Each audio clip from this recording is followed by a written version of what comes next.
Muy buenas tardes. El incendio pavoroso del volcán La Cumbre.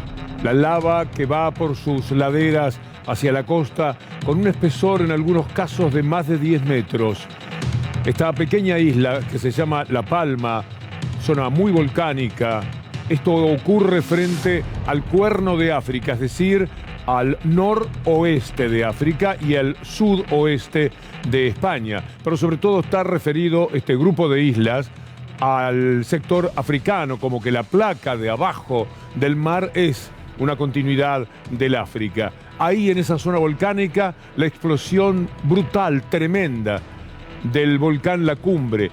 Estamos hablando de una isla que tiene 3 veces la superficie de la ciudad de Buenos Aires, algo así como, son menos de 1000 kilómetros cuadrados seguro, y tiene menos de 100.000 habitantes. En total las islas tienen más de 2 millones y pico. Es muy importante esta zona, lo más conocido es Tenerife, en ese grupo de islas que ahora son la mirada más aterrada del mundo por lo que allí está sucediendo. Miren cómo la lava entra en una pileta, por ejemplo, de una casa. 200 viviendas han sido arrasadas. 6.000 personas han tenido que ser evacuadas ya en esta isla donde, insisto, viven menos 80 y pico de mil personas son las que viven en un lugar que es bellísimo.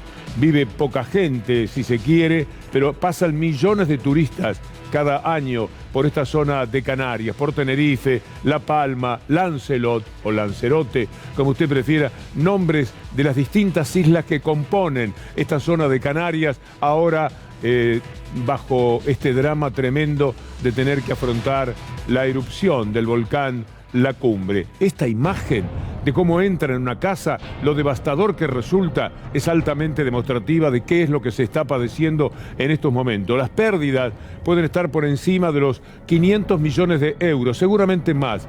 Y esto es lo que está ofreciendo la Comunidad Europea a España. Esta es una zona autónoma, pero naturalmente muy referida a España.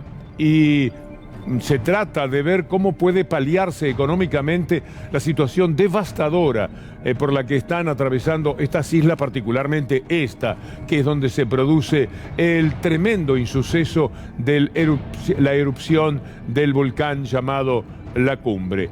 Esto ocurre ahora mismo. Estas son imágenes de hace algunas horas, tan solo de la tarde de España. Ellos tienen 4 horas más que nosotros y están ya en plena noche. Avanza la lava y arrasa con todo a su paso, como dice ahí nuestra pantalla. La desesperada huida de Canarias, miles de personas que tienen que irse de esa ladera plena de belleza, cautivante, en el medio del mar. La superficie de Canarias es de el doble, no, menos del doble, 1,5 veces Tucumán, pero es todo agua. La verdadera superficie terrestre no supera los 7.000 kilómetros cuadrados, si mal no recuerdo. Bueno, ahí se está produciendo uno de los hechos más llamativos y convocantes del mundo.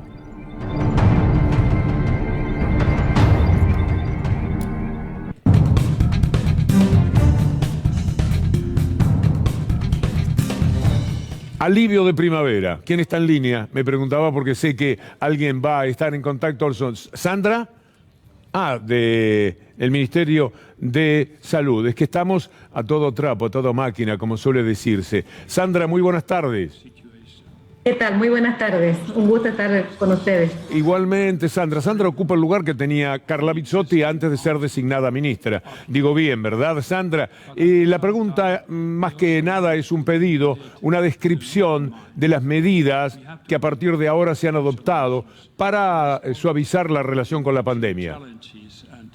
Sí, bueno, lo importante acá es que todos como argentinos y argentinas, digamos, con todos los esfuerzos que venimos haciendo, podemos decir que estamos en una disminución sostenida de casos desde hace varias semanas, tanto de casos nuevos como de casos graves en terapias intensivas y de la mortalidad. Entonces esto nos permite avanzar en flexibilizar cada vez más actividades, en poder plantear, dejar de utilizar el barbijo si estamos en aire libre y estamos, digamos, no en una situación en donde estemos con otras personas, en conglomerados de otras personas, pero podemos ya empezar a no utilizar el barbijo en estas condiciones.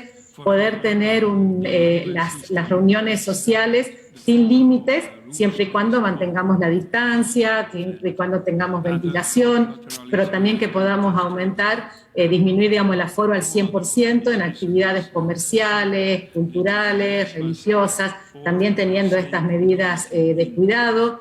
También poder habilitar viajes para jubilados, jubiladas, para egresados y egresadas, también esto a partir del 1 de octubre y cumpliendo con los protocolos. Y a su vez también empezar a flexibilizar las fronteras, tanto en el regreso de argentinos como también empezar a pensar en la llegada de extranjeros, primero de países limítrofes y después de otros países. Es decir, que la verdad que estamos en una situación epidemiológica muy alentadora. También tenemos que acá también recalcar la importancia de todas las medidas que se tomaron para disminuir y para hacer más lenta la llegada de la variante Delta a nuestro país y en ese sentido haber avanzado en la campaña de vacunación. Entonces, por todo eso que podemos tomar estas medidas y la verdad que, bueno, que nos alegra poder estar en el día de hoy haciendo estos anuncios. Teatros, cines. Sí, teatro, cine, todas las actividades culturales, también vamos a poder a partir del 1 de octubre estar disminuyendo los aforos. Después, otra cosa importante son las actividades masivas, o sea, más de 1.000 personas. En este sentido estamos hablando de un aforo del 50% y acá sí estamos hablando de personas que estén vacunadas y si no están vacunadas que tengan una PCR negativa en las últimas 72 horas. También poder habilitar estas actividades que son masivas, al aire libre. En ese caso, bueno, estamos hablando también puntualmente de que es una pregunta que siempre surge, que son los partidos de fútbol. Así que también estaríamos, después del 1 de octubre, habilitando estas actividades. Hoy la mafia de Clarín, expresión que va por mi cuenta, secretaria, juega con la idea de que es muy pronto para quitarse el barbijo. Los mismos que armaron las quemas de barbijos, que lo ponían en tapas y que lo destacaban permanentemente. ¿Hay algún riesgo con no usar barbijo al aire libre? ¿Asumen ustedes algún riesgo? De hecho, es una medida que se ha tomado siempre en aquellos países en donde hay una disminución progresiva de casos, o sea, no es que estamos tomando una medida que no se haya tomado en otros países ante una situación epidemiológica similar a la nuestra. Nosotros estamos hablando de que si ante una situación al aire libre en donde ya hay aglomerados de personas, volver a poner el tapaboca. Pero si estamos caminando en la vía pública donde no hay aglomerados de personas, podemos ya dejar de usar el tapabocas sin ningún riesgo ante esta situación epidemiológica que estamos teniendo, ante esta cantidad de casos nuevos que estamos teniendo y sobre todo el aumento de la población vacunada. Nosotros estamos con una población vacunada muy importante. De hecho, estamos muy cerca de llegar al 50% de nuestra población con 2 dosis, es decir, con el esquema completo. Es por esto que tomamos estas definiciones. Acá no hay, nunca, con todo el esfuerzo que todos venimos haciendo, nunca tomaríamos una decisión que ponga en riesgo lo que estamos logrando epidemiológicamente como país. Así que en ese sentido no hay riesgo y son medidas que tienen evidencia de que se las pueda tomar y que de hecho cada vez que nosotros tomamos estas medidas también hablamos con los expertos que vienen asesorando al Ministerio de Salud y al presidente y también hay un consenso de que podamos avanzar en estas medidas. Así que la tranquilidad a las personas que lo pueden hacer y si por supuesto entran a un lugar cerrado, volver a colocarse el tapabocas. La distancia llamada social se mantiene. Y en ese sentido van a tener que revisar el tema de cines y teatros para entender cómo puede ir más gente, pero al mismo tiempo mantener la distancia. ¿Cuáles son los reglamentos en ese sentido? Sandra, le agradezco muchísimo. No, muchísimas gracias a ustedes. La secretaria de Acceso a la Salud, Sandra Tirado, conversando con nosotros de esto que ahora repasamos con Federico Ferro, que nos lleva de la mano en estas 2 horas de la hora. No será obligatorio el uso de barbijo al aire libre. Se autorizan viajes de egresados y jubilados. Los boliches con 50% de aforo para personas con 2 dosis o test negativo. Aforo con 100% para actividades económicas, culturales y recreativas, reuniones sociales sin límite, apertura gradual y cuidada de las fronteras.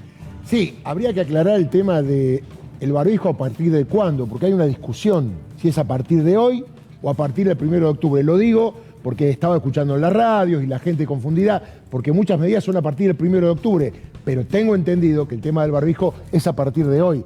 Me parece sí, que hay indudablemente, que no, esto ya está ejecutándose.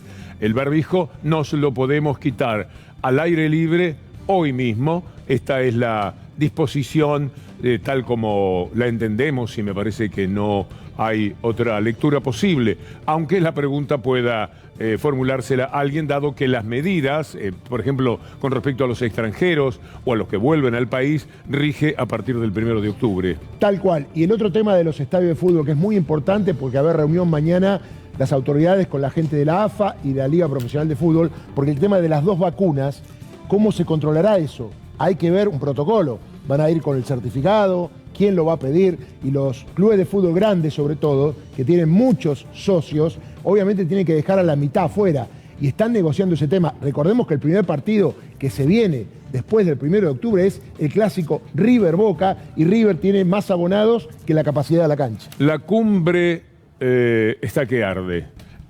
No estoy hablando ahora del volcán en La Palma, estoy hablando de la cumbre de Juntos por el Cambio, de donde viene Lautaro Maislin. Buenas tardes. Víctor Hugo, ¿cómo va? Buenas tardes para vos, para toda la mesa, para los que están del otro lado. Venimos de la cumbre de Juntos por el Cambio, la primer cumbre de la Mesa Nacional de Juntos por el Cambio después de las PASO, y nos estaba comentando la compañera de Radio 10, Victoria da Costa, que hubo un momento muy tenso entre una reunión y la segunda. Después quedó la mesa chica, Mauricio Macri se fue de ahí, se cruzó con Diego Santilli. Diego Santilli fue a saludar al expresidente y Mauricio Macri, muy enojado, le dijo: esta es la segunda vez que me lo haces. Hubo un cruce ahí, un momento de tensión que contó ¿Qué le hacía, qué Victoria cosa? da Costa, y no sabemos exactamente a qué se estaba refiriendo, pero hubo un momento de tensión. Tanto Rodríguez Larreta como Santilli y Macri no hablaron después de ese entredicho. Estamos tratando de averiguar exactamente por qué fue el cruce, pero sí hubo un momento de plena tensión, Víctor Hugo. Bueno, también estuvimos compartiendo algunas palabritas con Mauricio Macri, que ya lo vamos a ver más adelante, y hablamos con varios de los referentes de Juntos por el Cambio de varios temas, de la eliminación de las indemnizaciones, y también, por ejemplo, le preguntamos a Oliveto por lo que había dicho Carrió el día de ayer en relación a Nisman, a Aníbal Fernández. Ya vamos a estar con todo y seguimos averiguando el momento de tensión a qué se debe, Víctor Hugo, pero sí tenemos un momento de la conferencia de Patricia Bullrich, la presidenta del PRO. Hemos logrado una elección extraordinaria, y si juntamos a los 2 sectores, en Formosa le ganamos a Infran, en Santa Cruz ganamos en San Luis, estuvimos muy cerca de ganar provincias que se han convertido en pequeños feudos. Tenemos que ir por más en todas esas provincias y no dejar que nos den vuelta la elección. Por eso vamos a hacer una propuesta concreta, una propuesta que significa que Juntos por el Cambio a nivel nacional, con todas las provincias, va a armar un comité jurídico electoral. Este comité jurídico electoral va a ser una herramienta para denunciar los delitos electorales, para que no se usen los fondos públicos a favor del partido de gobierno, para que no se usen los medios públicos a favor del partido de gobierno, para que no se usen las bases de datos protegidos por la ley de datos. Si algo no tiene Bullrich es vergüenza. Todo lo que acaba de enumerar es lo que ellos hicieron. Todo esto de lo que dice que quieren cuidarse, ya mencionando el fraude, porque saben que las cosas van a cambiar en noviembre. Uno no se puede imaginar hasta qué punto, pero no va a ser la misma votación de noviembre. Va a votar mucha más gente, va a haber algunos electores más conformes con el gobierno. Puede suceder, quizás no. A raíz de lo que el gobierno está haciendo, tienen cabal conciencia de eso. Entonces habla de todo lo que ellos han hecho, que es una miseria tras otra en materia electoral. Por ejemplo, el uso de la base de datos. Les vamos a mostrar a ustedes en la columna lo que motiva que Lautaro esté cabeceando a mi lado. ¿Recordá, Lautaro, lo que ellos hicieron? Sí, Víctor Hugo, usaban la base de datos del gobierno de la ciudad para convocar a mesas, a reuniones con María Eugenia Vidal, y lo que dice Patricia Bullrich ahí, no se puede usar la base del cuidar. Bueno, es todo lo que no hizo Juntos por el Cambio. Y otro detalle, Víctor Hugo, habla de un comité jurídico electoral para que no haya fraude. Recordemos que el expresidente Mauricio Macri estuvo hablando durante mucho tiempo de la posibilidad de fraude. Como la elección fue favorable para Juntos por el Cambio, no se habló de fraude. Ahora están hablando de un posible nuevo fraude, y le pregunté sobre eso a Mauricio Macri, no me quiso contestar, Víctor Hugo. Es que no tiene respuesta. Usted haga un ejercicio y piense cómo podría hacerse el fraude. Con eso ya alcanza. No hay recorrido posible. Yo trato de imaginar que voy y hago fraude. No tengo caminos a recorrer. Después lo vamos a intentar como una especie de juego. Pero además Bullrich, en el colmo de la desvergüenza, habla de no usar los fondos públicos. Entre ellos se denunciaron que estaban usando los fondos públicos de la ciudad de Buenos Aires para la campaña de la provincia. ¿O no lo denunció Manes? ¿O no es Manes parte de toda esta cantinela, para llamarle de una manera suave, del PRO? ¿No es también un integrante? Bueno, denunciaba a Rodríguez Larreta, a la ciudad de Buenos Aires, poniendo dinero en la campaña de la provincia, donde Manes tenía que competir con Santilli. Todo es un gran despropósito, doctor Darío Villarruel. Sí, respecto del uso de la base de datos, digo porque me han llamado a mi casa y a mi teléfono de celular pidiéndome si quería ir a una reunión con María Eugenia Vidal. Bueno, esto ya está en los tribunales. Hay una denuncia penal para que se investigue. Hay un montón de damnificados que han sido invitados a presentarse de por qué usan la base de datos que tenía que ver con la vacunación para llamarte a una reunión con María Eugenia Vidal. Es el dato uno. El otro, lo que dice Patricia Bullrich, es desconocer la República, lo que tanto piden, porque la Cámara Nacional Electoral es la que custodia las urnas y determina cuáles son los resultados después de los jueces electorales que están en todo el país. Vamos a tener seguramente una expresión de la Cámara Electoral, así como le salieron al cruce a Macri en su momento, cuando Macri, en uno de sus despropósitos, mencionó el tema del fraude, y la Cámara lo cruzó inmediatamente, aunque sin nombrarlo, sobre cuál es la realidad electoral en la República Argentina. Sí, además, cómo se nombraban los jueces electorales. Acordate que Macri atacó a Alejo Ramos Padilla. Alejo Ramos Padilla mandó una nota a la Cámara Electoral. La Cámara Electoral mandó una nota al Consejo de la Magistratura. Mirá todo lo que se generó, y el Consejo informó cómo se nombraron los jueces y que estaban dadas todas las garantías respecto de cualquier comisión. Y un dato que te doy, lo acabas de decir. El mecanismo de elección en la Argentina es uno de los más seguros del mundo. A ver, el tema del sobrecito, la boletita de papel, son prácticamente inviolables por todo el procedimiento que tienen. Ellos querían el voto electrónico, porque al voto electrónico sí se le puede meter la mano, como ha sucedido en Estados Unidos, como pasó en Brasil, si mal no recuerdo. Pero al voto de la Argentina, no hay manera. Es decir, usted va a votar. Tiene que ir a un cuarto oscuro donde están las listas. Es usted. Un autofraude únicamente se puede hacer. Entonces, usted pone la lista en el sobre. Viene con el sobre y delante de los representantes de Juntos por el Cambio, para nombrar algunos, y del gobierno, en este caso, usted pone el sobre que usted mismo cerró en la urna. Cae el sobre. Después, la misma gente que estaba participando de la elección empieza a contar. Está el de Juntos por el Cambio y está la gente de izquierda, etc. Todos los partidos. Todo lo que tienen representantes de cada partido. Están ahí contando los votos, cuentan, los anotan, miran la planilla.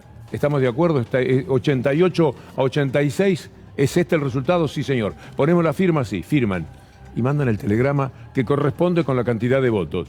¿Dónde se puede hacer un fraude? ¿Cómo es que esta mujer, tan impresentable, tan indecorosa, tan vergonzante como es en todo lo que dice, qué es lo que la lleva a comportarse de esta manera? Bueno, la gran ambición y la protección mediática de quienes, en vez de decirle que esto es algo propio de atorrantes políticos, de gente que ha perdido totalmente la dimensión del respeto por la propia República, porque cuando atacan a la Argentina de esta manera, no se dan cuenta que están haciéndolo con su propio país, condenando a la sospecha donde no saben cómo se hacen las elecciones aquí, jugando por temor a perder como ha sucedido de un lado y de otro en estas elecciones. Ya sabemos qué hay detrás de la idea del fraude, pero también sabemos qué es lo que le pasa a Darío a un país del cual se desconfía de su sistema electoral burdamente, como lo hace Patricia Bullrich. Sí, un dato. En la urna están todos los votos. Yo fui fiscal de mesa varias veces. Se sacan los votos y se hace un piloncito con cada uno de los partidos. Después se cuenta, se firma un acta y se guardan todos los votos adentro de un sobre. No hace falta contarlo uno a uno, porque después la Cámara Electoral hace el cómputo de acuerdo a lo que dice el acta firmada por todos los fiscales de cada uno de los partidos. Es decir que nunca hubo necesidad de abrir urna por urna, porque ya basta con esa acta que está firmada y que de alguna manera se sabe que si la firmaron todos es válida. Ojo, hay votos nulos, hay impugnados, que se pueden discutir. Pueden ser 1, 2, 4, 5 por mesa, pero nada más. Es el sistema más perfecto que hay en el mundo, el sistema argentino. ¿Quién te dijo, Lautaro, que discutieron Macri y Santilli? Sí, Victoria da Costa de Radio 10 nos comunicó que hubo un tenso ¿Podés hablar cruce, con ella? Un tenso cruce, está en línea. ¿Cómo va, Victoria? Bueno, nosotros nos tuvimos que ir un rato antes, pero creo que el momento en que sucedió aún estábamos. ¿Pudiste captar el momento de tensión entre Santilli y Mauricio Macri? Lautaro, buenas tardes, Víctor Hugo, para todos. Sí, así es, hubo un momento muy tenso después de la conferencia oficial, ¿no?, de Maximiliano Ferraro, de Patricia Bullrich y de Alfredo Cornejo, en donde hubo un momento en donde los candidatos salieron los referentes, había como un catering en un lugar que era una sala común, y cuando Diego Santilli se acerca saludando a Mauricio Macri, en ese momento Mauricio Macri levanta el dedo, cara muy de enojado, se ve en la foto, yo no lo vi porque en realidad estaba de espaldas, pero sí lo escuché, y dijo, esta es la segunda vez que me lo hace, con el dedo levantado y muy ofuscado.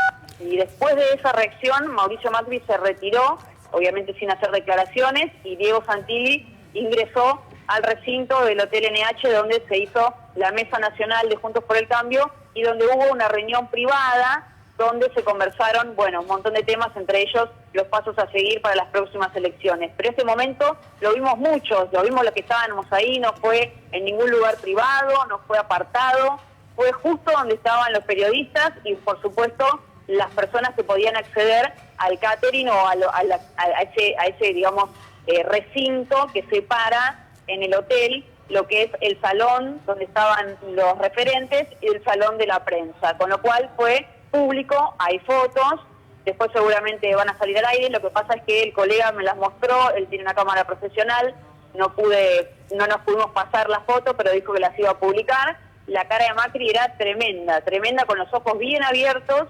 el dedo levantado, como les decía, como recriminándole, y la frase fue textualmente esa, esta es la segunda vez que me lo hace. Victoria, sabemos que tanto Santilli como Horacio Rodríguez Larreta llegaron juntos al Hotel NH. En un momento Santilli guardaba una silla a su lado, Manes llegó un rato más tarde, se sentaron juntos, hubo un diálogo entre ellos. Santilli no apareció en la primera reunión en la Mesa Nacional de Juntos por el Cambio, quedó como en un segundo plano. Sí estaba María Eugenia Vidal, sí estaba Mauricio Macri, Horacio Rodríguez Larreta. ¿Se sabe algo en relación a ese reproche o simplemente lo que tenemos es el momento de tensión que se vivió y el reproche de Mauricio Macri?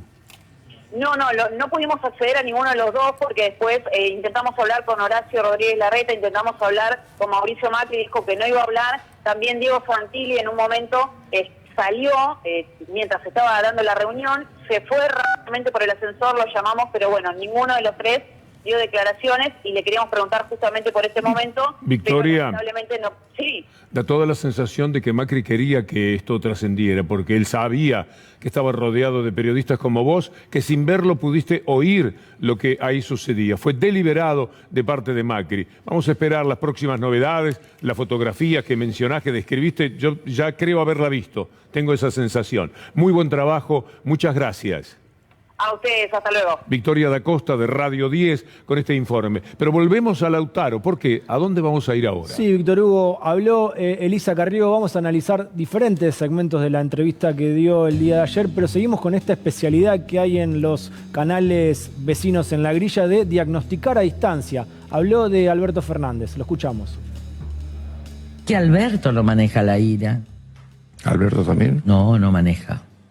y no maneja y tiene una cierta vida privada que no ayuda a que esté lúcido, ¿no? De la que no quiero hablar, pero uno tiene que estar lúcido. Yo recuerdo en la época... Que duerme poco. Sí, se duerme poco, se toma, a veces se toman... ¿Se entiende? No estoy hablando de Alberto. Lo que yo vi en otros gobiernos es que el estrés lo sobrepasa, y que cuando el estrés lo sobrepasa, a lo mejor es un whisky, no estoy hablando de Alberto, vuelvo a insistir, pero es un whisky, es un Alplax, es esto, es lo otro. Entonces, al otro día no tenés claridad mental para dirigir una... No, es el colmo. Primero que dice, y ella misma lo niega, ¿para qué contar todo eso si no está hablando de Alberto, que es el motivo de la pregunta? Estamos en presencia de personas. Edgardo Moca, invitado al excelente programa de Julián Guarino de anoche, decía, ¿se puede mentir así tan fácilmente? ¿Se puede ser tan impune? Sí, evidentemente la Argentina de hoy lo permite. Esta declaración diciendo que Alberto no está bien por tal y cual motivo, vida privada. Después menciona whisky, menciona bebidas, menciona cosas raras, pero dice, pero no es Alberto, porque ella sabe que no es así. No puede hacerlo por Alberto, pero en la nebulosa que ella misma está armando, cabe pensar cualquier cosa de Alberto Fernández, Lauti. Sí, se arrepintió 2 veces, Víctor Hugo. Empezó a hablar de la vida que lleva Alberto, pero 2 veces dijo, no estoy hablando directamente de Alberto. Se nota que se dio cuenta de la dimensión de lo que estaba diciendo. No sé. Tenemos... Era tan grande la mentira que ella misma se asustó. Tenemos un tuit de Laura Di Marco, también la periodista colega del canal La Nación Más, que va en sintonía con estos diagnósticos a distancia. No estamos ante un fenómeno político, sino psiquiátrico, dice Víctor Hugo. Un país danzando alrededor de los resentimientos de una mujer con graves desequilibrios emocionales que nunca hizo un tratamiento serio, más allá de la mucha medicación que toma. La verdad que es... es hermoso. Sí, entre hermoso y repudiable. No, sí, repugnante. A ver, una lectura, ¿no? Cómo están reaccionando todos, ¿no? Apareció Cristina Fernández, que hace tiempo no hablaba, salvo en algún acto, y de repente se reúnen, empiezan a sacar cosas del pasado, como Morsa, como Nisman. Pero todo sale de TN y de La Nación. Por Totalmente. eso hay que ser muy tonto o muy cobarde para seguir hablando de ciertos personajes de la política cuando el daño profundo lo hacen estos medios de comunicación. TN, Clarín, el grupo Clarín, robándose todo, y por eso es que proceden de esa manera, y La Nación. La Nación Más, con dineros del propio Macri. Vamos a ver cómo explican lo que nos contaban recién sobre el disgusto de Macri y de Santilli, que uno no sabe por qué se produce, pero evidentemente Macri quería que esto trascendiera, que los periodistas hablaran de algo que seguramente cuando se sepa no lo dejará bien parado a Santilli. Sí, Víctor Hugo, vamos a esperar a ver qué fue lo que generó el momento de tensión. Sí sabemos que Diego Santilli no estaba en la mesa donde sí estaban todos los referentes, y sí estaba María Eugenia Vidal, quizá por el carácter de ex gobernadora. Lo sabremos con el correr del tiempo y ya esperando la foto. Pero recién mencionabas a La Nación, Víctor Hugo, y otro destacado que vamos a compartir en sintonía con lo que estábamos viendo. Un gobierno psicodélico. Cristina Kirchner... ¿Pañi también? Sí. Están todos. Fue el editorial del día de ayer. La verdad que Pañi, con todo, dicho con todo respeto, es otra cosa.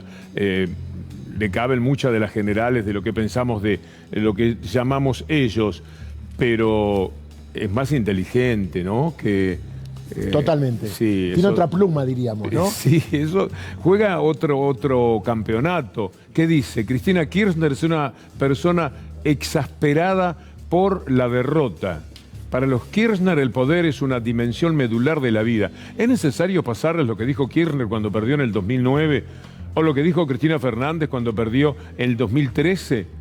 Después de perder una elección, después de perder en 2013 contra Sergio Massa, a Cristina la tuvieron que operar, sí, en algún momento de la vida. Alrededor de los 60 nos pasan cosas, Pañi, Dios lo ayude y que no tenga ningún inconveniente, pero verá usted que sin una elección perdida o ganada, porque nosotros no estamos en las elecciones, de vez en cuando nos corresponden ciertas generales de la vida, como por ejemplo tener una intervención quirúrgica, un ataquecito al corazón, un stent, cosas por el estilo, que no es exactamente lo que sucedió con Cristina. Empezó a hablar Alberto Fernández en la ONU y lo seguimos.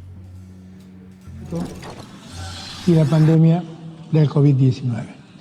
No se trata de un mero cambio de tendencia, sino de un real cambio de era. El grito de la tierra herida se conjuga con el grito de pueblos enteros sumergidos en la desprotección y el atraso. La pandemia ha mostrado la globalización de las injusticias y al mismo tiempo la vulnerabilidad que va más allá de las fronteras. También la pandemia despertó el riesgo de la codicia, el derroche y la lentitud para ofrecer respuestas solidarias a los problemas globales. Por eso mismo, quiero enfatizar ante esta Asamblea la convicción de que las vacunas contra el COVID-19 deben ser bienes públicos globales. Argentina celebra la propuesta en materia de patentes en el marco de la OMC, con el objeto de contribuir a promover la producción, la competencia y el desarrollo local de las vacunas, con políticas públicas centradas en un decidido apoyo a la investigación y el desarrollo. Desde nuestro país hemos logrado integrarnos a las cadenas productivas globales de 2 vacunas internacionales y contamos con una capacidad de producción del ciclo completo que nos permite incorporar nuevos desarrollos. Naturalmente, se trata ahora de atender no solo las consecuencias de esta pandemia en términos sanitarios, sino también la reconstrucción de la situación económica y social que va de la mano del cuidado de nuestra casa común, el planeta. Nuestro compromiso con el Acuerdo de París es pleno. Con una transición hacia las energías renovables, la adopción de tecnologías limpias para la reducción de emisiones de metano, la erradicación de la deforestación ilegal y la restauración de nuestros ecosistemas. Todos estos compromisos son un paso más que da a nuestro país hacia una trayectoria consistente con la meta del 1° centígrado y con la neutralidad de carbono hacia el año 2050. Pero deseo enfatizar que nada de lo anterior será posible si no atendemos a la espada de Damocles de la inequidad global, la reconfiguración de la arquitectura financiera internacional. Como lo expresara el señor secretario general, resulta francamente penoso que en 10 años no se haya podido concretar el compromiso de proporcionar 100.000 millones de dólares a los países en desarrollo para desplegar acciones contra el cambio climático. La justicia climática será una quimera sin justicia financiera e impositiva global, que contribuyan a una real justicia social. Mucho más en este contexto de pospandemia, cuando está latente el riesgo de una debacle generalizada de deudas externas en los países en desarrollo. América Latina y el Caribe, por ejemplo, destinan un 57% de sus exportaciones al pago de servicios de la deuda externa.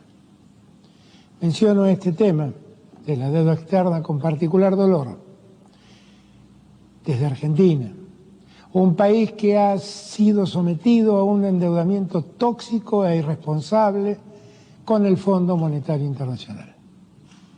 Para que el mundo tenga una idea de la magnitud de este deudicidio, quiero mencionar una cifra.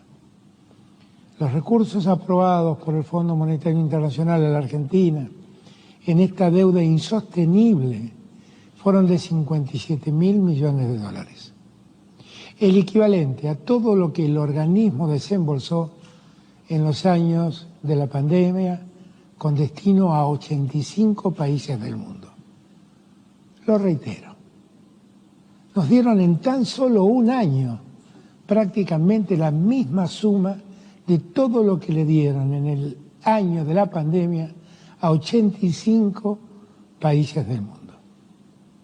No hay ninguna racionalidad técnica, ni lógica ética, ni sensibilidad política que pueda justificar semejante aberración. Lo más grave aún es que gran parte de esos recursos suministrados a la Argentina han sido fugados del país por una apertura irresponsable de la cuenta de capital. Desde este caso de deudicidio que clama el mundo financiero global, enfatizo que resulta clave rescatar los principios de sostenibilidad de la deuda que se han debatido y acordado en las Naciones Unidas en aquella resolución 69/319 del año 2015. Por eso, apoyamos también la idea de impulsar un acuerdo multilateral inclusivo, capaz de abordar de manera acabada las cuestiones referidas a la reestructuración de las deudas soberanas. Entendemos que la prórroga de la iniciativa de suspensión de servicios de deuda producida por el G20, aunque valiosa, es una medida provisoria e insuficiente, que no aborda a fondo la cuestión sobre el alivio y la reestructuración de la insostenibilidad de las deudas. De la misma manera, la falta de un marco multilateral para la reestructuración de la deuda de los países de renta media sigue siendo un vacío importante dentro de la gobernanza financiera internacional. Por eso alentamos la ampliación de un nuevo marco común para el tratamiento de las deudas del G20 a países de ingresos medios con vulnerabilidades. Proponemos también que la calificación del riesgo crediticio de los países, hoy en manos de pocas agencias privadas, sea parte de la agenda de la reforma de la arquitectura financiera internacional.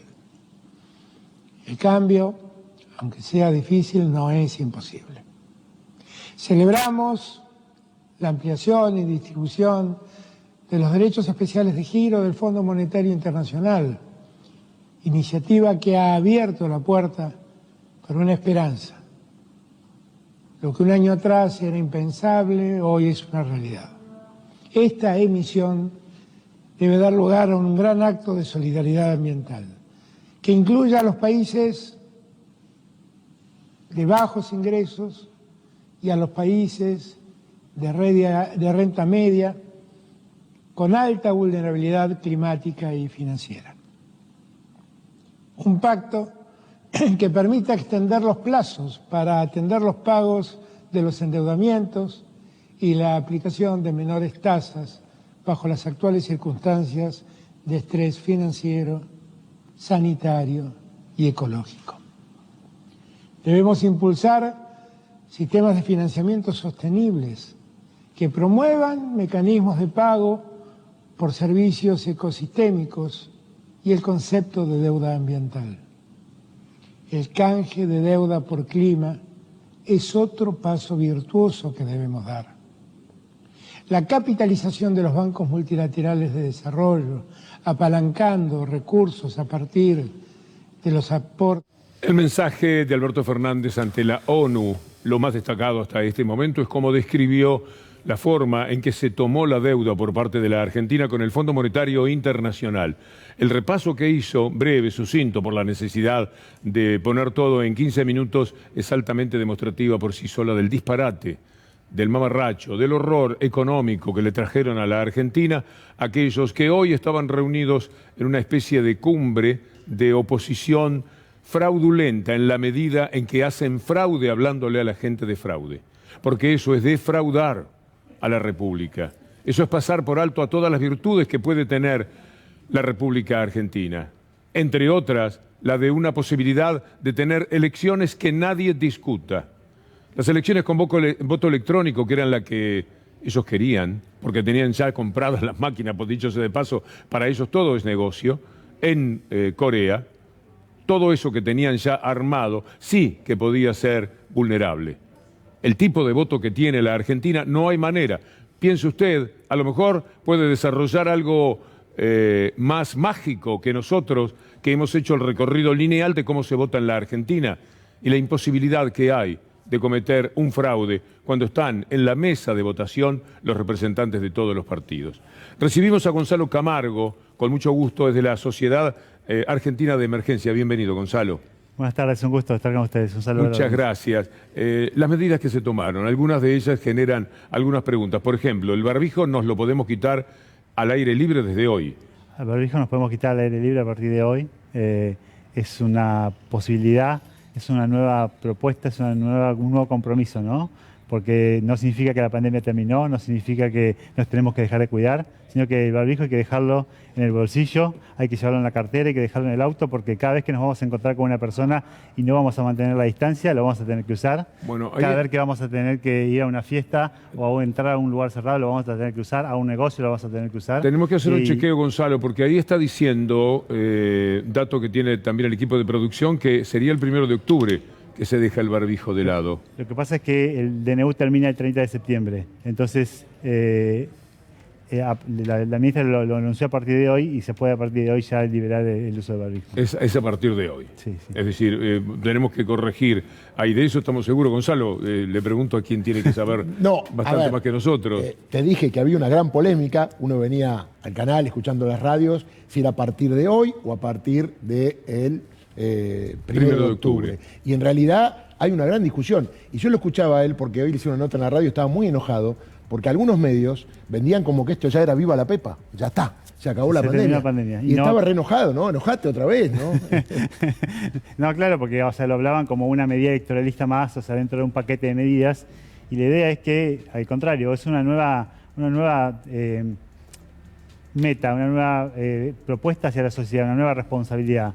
Porque eso significa que si no usamos el barbijo en la calle tenemos la libertad de poder andar sin el barbijo, pero tenemos también la responsabilidad de cuidarnos y cuidar al otro e insistir con la vacunación e insistir con las medidas. Anímese en aquella cámara y dígale al ciudadano todo lo que puede hacer desde el 1 de octubre y cuáles son las cosas que, estando fijadas para el 1 de octubre, como el barbijo, se pueden hacer desde hoy. Bueno, obviamente se puede caminar al aire libre sin barbijo, pero si sabemos que nos vamos a encontrar con otra persona, que vamos a no mantener la distancia, lo tenemos que usar. Si vamos a entrar a un negocio, lo tenemos que usar. Si vamos a ir a un lugar que esté cerrado y no tiene correcta ventilación, lo tenemos que usar. En los lugares cerrados, con el aforo que se va a permitir hasta el 50%, tenemos que seguir utilizando un barbijo. En las escuelas se tiene que seguir utilizando un barbijo. Así que la pandemia no se terminó, al contrario. Esto es una cuestión de responsabilidad mayor que nos toca. O sea, esta libertad que nos dan de poder no utilizar el barbijo nos da la posibilidad de tener una nueva meta, un nuevo camino, un nuevo horizonte. O sea, es una nueva posibilidad de mirar el fin de año y mirarnos a las caras nuevamente y poder decirnos lo que queremos y poder estar con los seres que queremos nuevamente sin el barbijo al aire libre. Gonzalo, muchas gracias.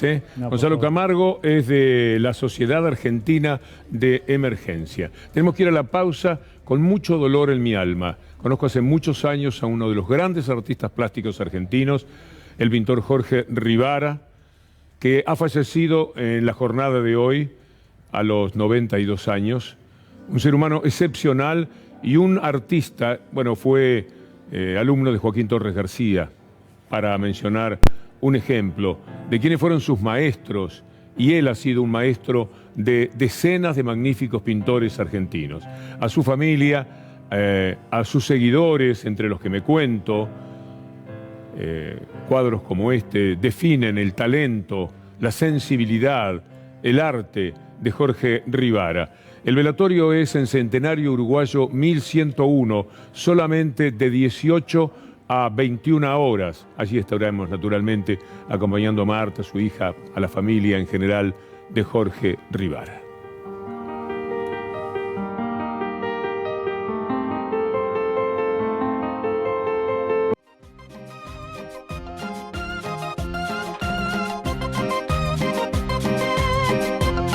¿No le pasan cosas curiosas a la Argentina? Un hombre que manejó la mesa judicial, que tuvo un inmenso poder, un personaje que designó a quien es el presidente de la Corte Suprema de Justicia.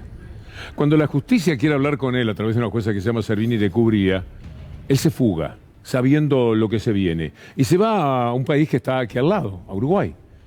De allí lo quieren traer, y todavía no hay manera. ¿La habrá en el futuro, doctor Villarruel? A ver, el tema del refugio ya fue rechazado. Ahora está el tema del pedido de extradición con detención. Esto es lo que está en la justicia y está demorado. Hoy hubo una medida importante, que es un tema político-administrativo, es el tema del Parlasur.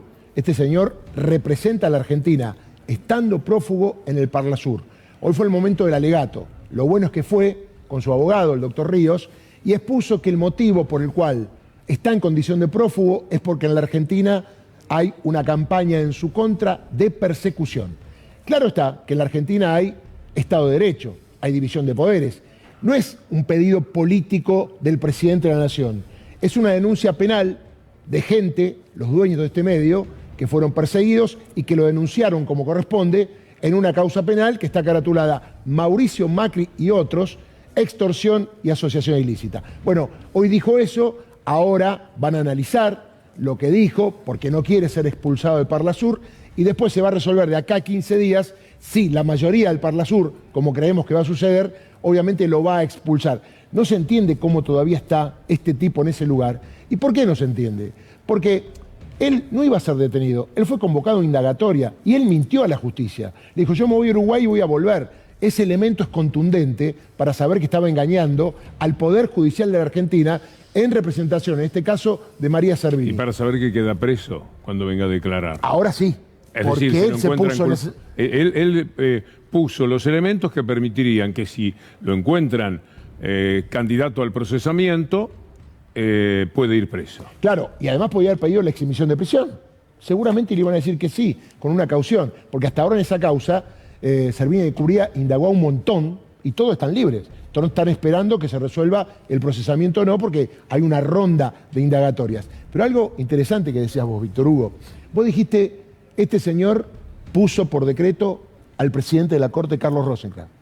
Y también puso por decreto a quien va a ser el nuevo presidente, Horacio Rosati. Es decir, que un prófugo de la justicia argentina pone dos presidentes, porque fue el que hizo el decreto y es amigo de Mauricio Macri. Yo no sé si usted no se pone nervioso. Por ahí uno, porque pasó por la facultad, dice, ¿cómo puede ser esto?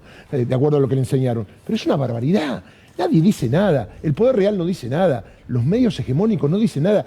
Es terrible que un prófugo ponga a los dos presidentes de la Corte Suprema de Justicia de la Argentina y en un gobierno peronista. Esto es mucho más grave todavía. ¿Y qué decir de Stolbizer?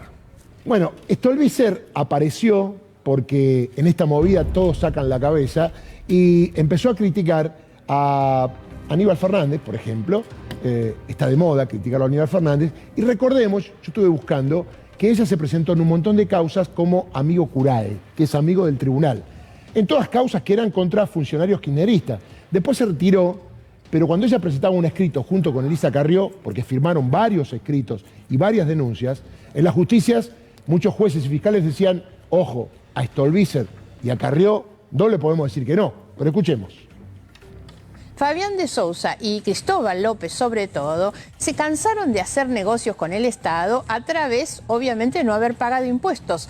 Con lo que se ahorraban de no pagar impuestos, lo que hicieron fue invertir en comprar, entre otras cosas, medios de comunicación. Han hecho negocios de todo tipo, pero sobre todo el de los medios de comunicación, porque es lo que realimenta la política, lo que ha sido puesto al servicio de la política. Claro. Exactamente. Bueno, a ellos la FIP les hace ahora un plan y una concesión que no recibe ningún otro empresario argentino en realidad, que es brutal, y desiste sobre todo de la querella, de seguir siendo querellante en las causas judiciales. O sea, Mercedes Marcó-el-Pont, porque hay que poner nombre y apellido, digo, la autora del cepo, Mercedes Marcó-el-Pont, claro, tiene, entre otros aciertos maravillosos de la historia, es la creadora del cepo. Ahora le dice a un monotributista que si no paga te suspenden y no puede facturar en blanco. Tal cual. A vos te voy a seguir persiguiendo, y a estos empresarios le desiste de la acción penal y le da creo que son 90 meses, claro, no me acuerdo, y le dan una cantidad de facilidades, digamos, para pagar, que ni siquiera sabemos si van a pagar, por supuesto.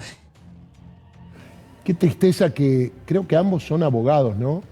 Pasaron por ahí por la misma facultad, la hermosa facultad de Figueroa Alcorta.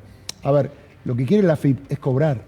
El fin de la FIP es cobrar la deuda, no es perseguir al contribuyente.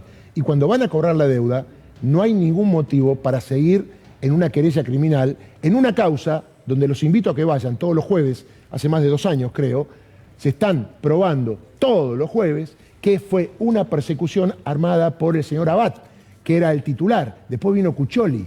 Esto es lo que hace la FIP después de su investigación interna y a través de sus abogados que fueron desplazados para poner a un señor que se llama Gil Lavedra, que pagó obviamente el Estado Nacional para cumplir la persecución a Fabián de Sousa y Cristóbal López.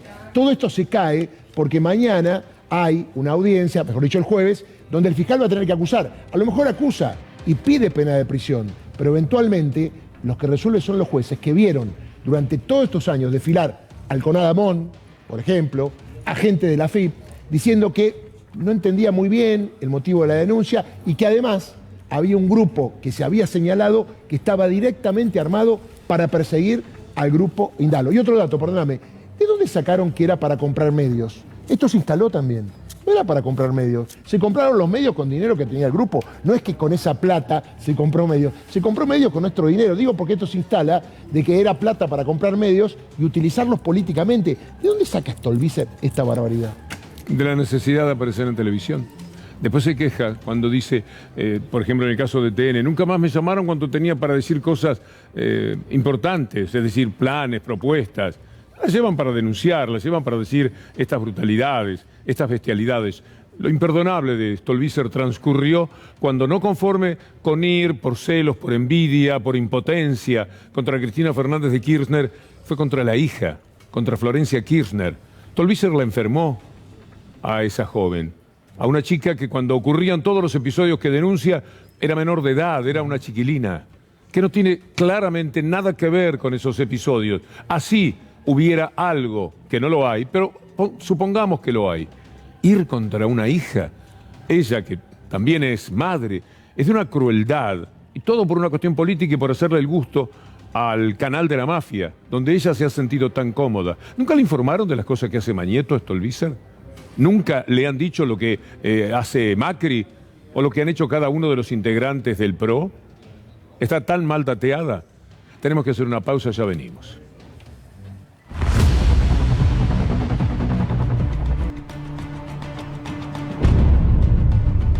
El dolor permanente del mundo es la cuestión migrante. El COVID se irá, vendrán otras pestes, pero el COVID ya está decayendo.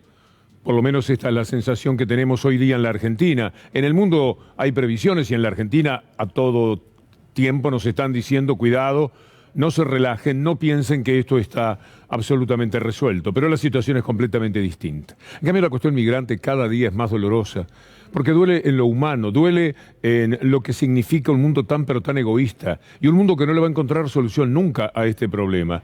Quiero que me acompañen en unas imágenes que rompen el corazón. Haitianos, más de 100.000, que están viajando de la manera más difícil que uno pueda concebir para llegar a los Estados Unidos. Y ahí están cruzando un río, detenidos por la Guardia Federal de Texas. Texas es un estado que es el que más rechazo provoca de toda la historia de Estados Unidos. No nos olvidemos que era México y que porque no abolía la esclavitud México, decidieron pasarse ellos, después de dominar como colonos todo lo que México les había dado, resolvieron incorporarse a los Estados Unidos.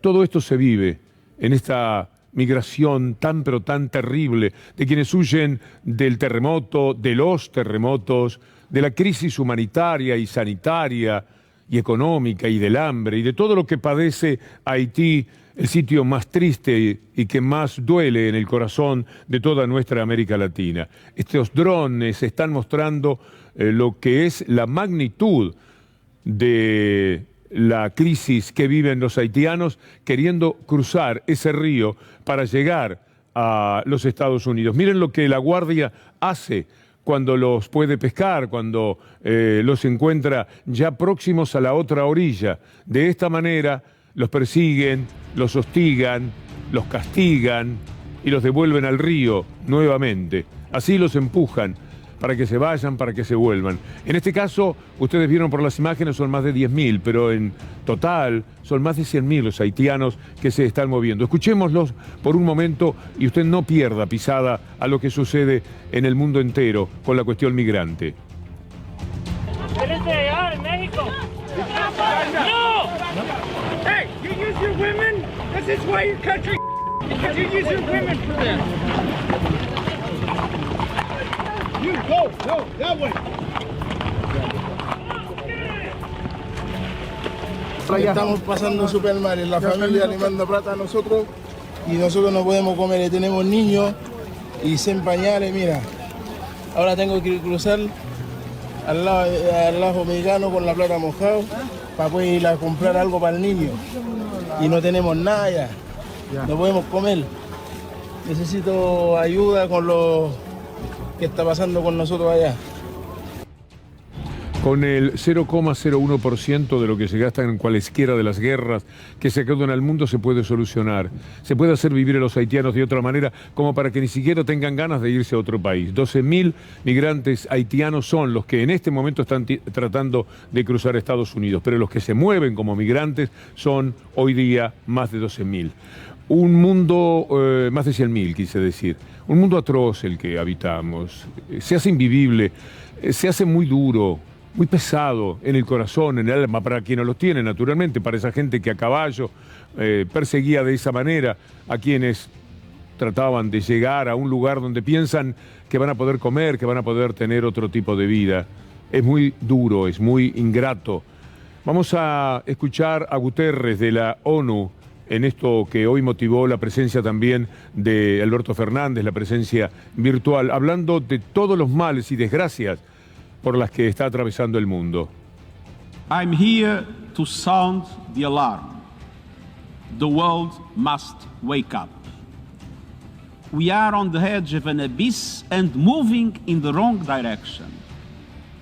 Our world has never been more threatened or more divided. We face the greatest cascade of crises in our lifetimes. The COVID-19 pandemic has supersized the glaring inequalities. The climate crisis is pummeling the planet. COVID and the climate crisis have exposed profound fragilities as societies and as a planet. Yet, instead of humility in the face of these epic challenges, we see hubris. Instead of the path of solidarity, we are on a dead end to destruction.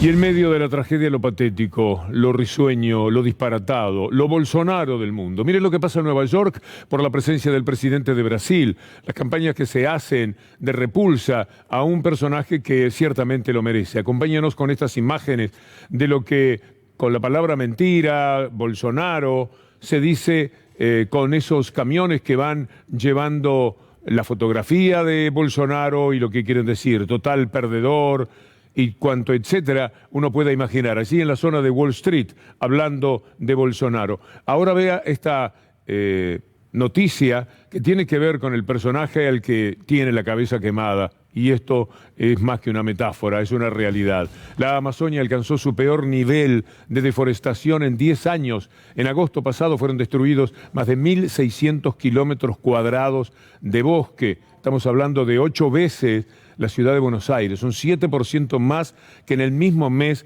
del año pasado. ¿Usted recuerda lo que decía este idiota que preside nada menos que Brasil de Bolsonaro sobre la vacunación? O que acontece? Você toma vacina para quê? Para ter anticorpos, não é isso?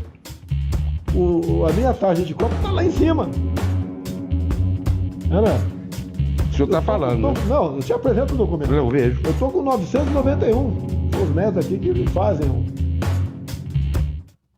hasta con su propio ministro de Salud en el momento en que realizaba esta conferencia de prensa. No vacunarse determinó que en Estados Unidos, en Nueva York, no lo pasara bien, no pudo entrar a un solo restaurante, no lo dejaron ni siquiera en un restaurante brasileño, lo hemos visto comiendo pizza en la vereda y ahora también en un espeto corrido. Esta es la primera de las fotografías que trascendió. A él le parece gracioso porque es tonto de verdad, no, tonto es una palabra grata, es un idiota profundo, un hombre que hace mucho daño a Brasil y podría decirse a través de la influencia que tiene al resto de América Latina. Miren lo que sucedió con Bolsonaro cuando estaba con Boris Johnson, el presidente de Gran Bretaña. Primero digamos que Bolsonaro, contrario a vacunarse contra el COVID, estuvo obligado a comerse un trozo de pizza en la calle en Nueva York, como dice El Mundo y como acabamos de ver en esa fotografía. En todos los restaurantes y lugares públicos de la ciudad es necesario mostrar el certificado de vacunación. Veamos esta escena con Boris Johnson, el presidente del Reino Unido.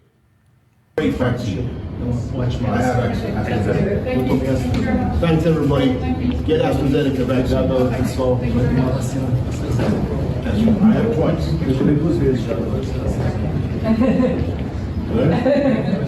Not yet. Es gracioso, está diciendo el primer ministro. de Gran Bretaña está diciendo este se vacunó, y él, Bolsonaro, orgulloso, contento de no haberlo hecho. Vamos a mostrarles a ustedes lo que pasa con Bolsonaro en la ONU. Desde o início da pandemia, apoiamos a autonomia do médico na busca do tratamento precoce, seguindo recomendação do nosso Conselho Federal de Medicina. Eu mesmo fui desses que fez tratamento inicial. Respeitamos a relação médico-paciente na decisão da medicação a ser utilizada e no seu uso off-label. Não entendemos porque muitos países, juntamente com grande parte da mídia, se colocaram contra o tratamento inicial. A história e a ciência saberão responsabilizar a todos. Historia con alguien que tiene tanta responsabilidad por tanta muerte como la que tuvo Brasil, porque a veces pueden incidir con las decisiones que no tomaron, con la torpeza con la que manejaron la crisis también algunos presidentes como Bolsonaro, y él debe ser seguramente el más trascendente de los que hicieron mucho daño a sus países, trascendente en la medida en que es el presidente de un inmenso, de un extraordinario país.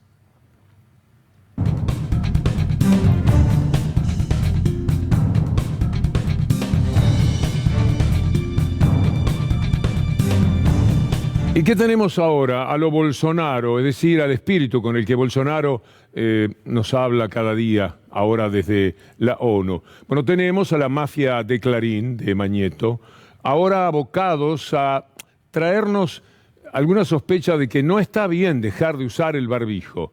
Vamos primero a la noticia, a cómo lo dice Clarín, a cómo da a conocer que Kicillof, tras la derrota en las PASOs, anunció clases presenciales los sábados y vacunación libre con segunda, pero fue tras la derrota en las PASO, no porque han bajado los contagios, no porque la vacunación ha sido extraordinariamente exitosa, no.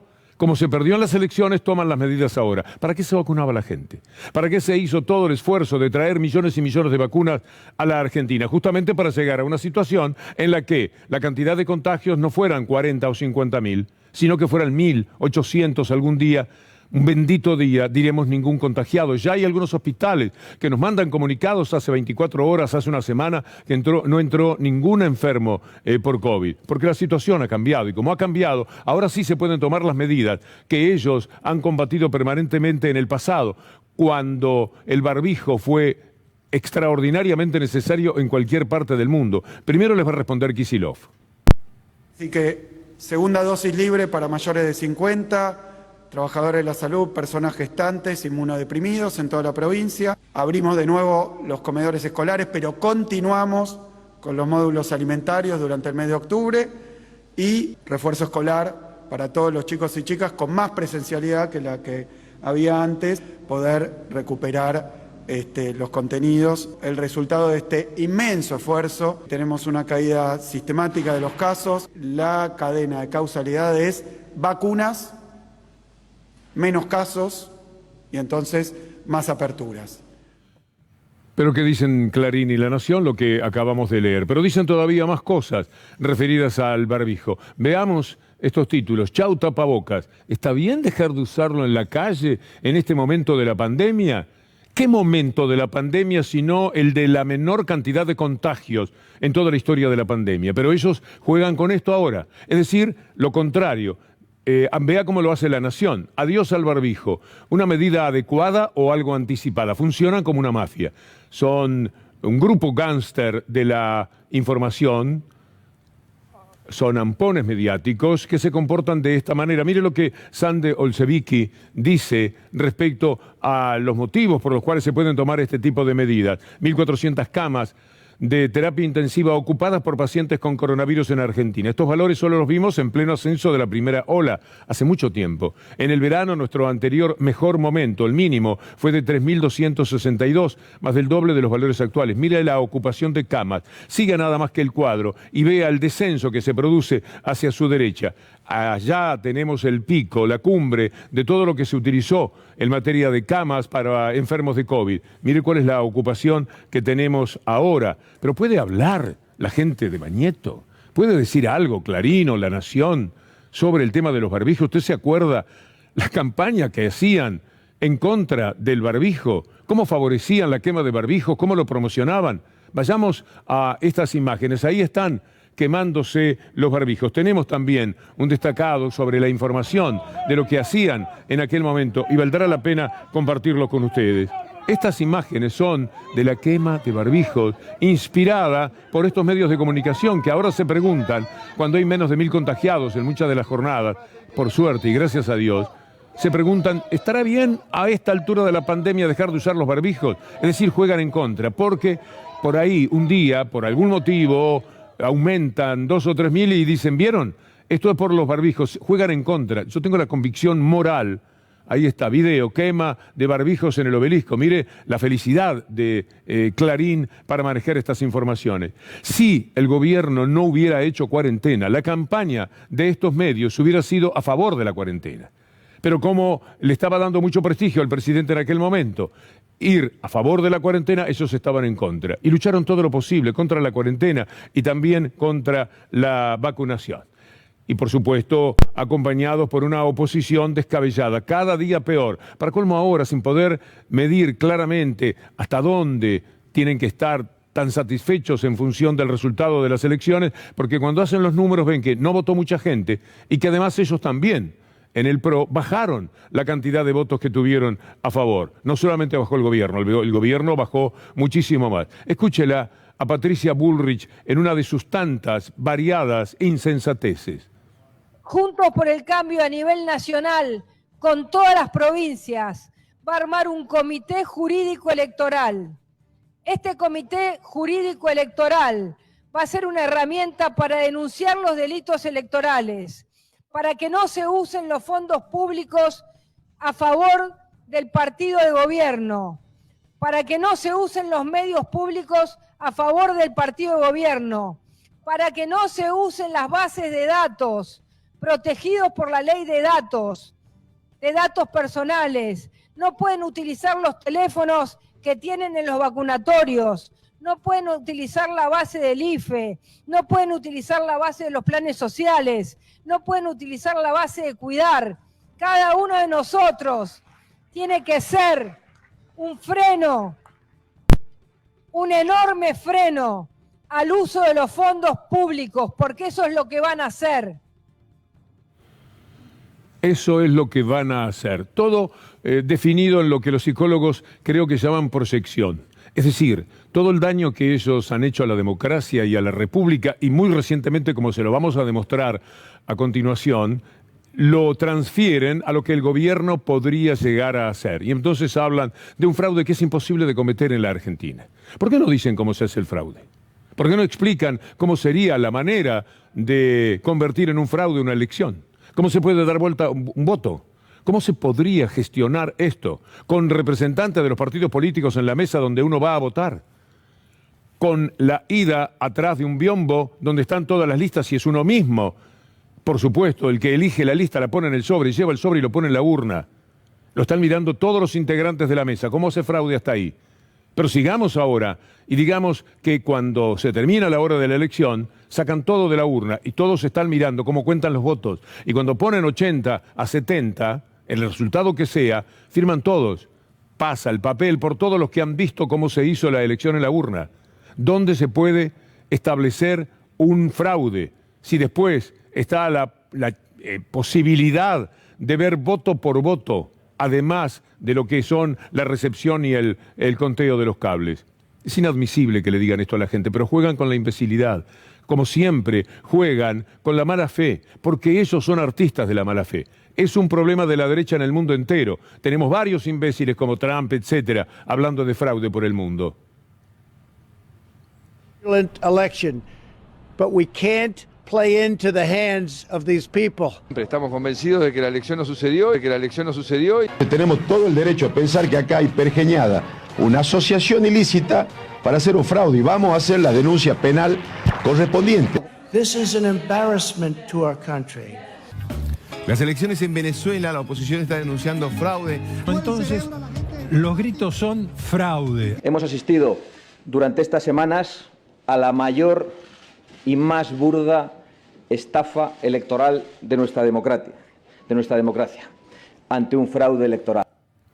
Juegan exactamente con lo mismo, tienen la misma cabeza y la misma crueldad expuesta, como sucedió este fin de semana en España con las marchas ya directamente nazis, reconociéndose como tales. Pero volvamos a lo que dijo Patricia Bullrich, deshonrando a la República, deshonrando la condición del valor de la política, pasándole por encima a todos los criterios decentes y racionales que se puedan tener.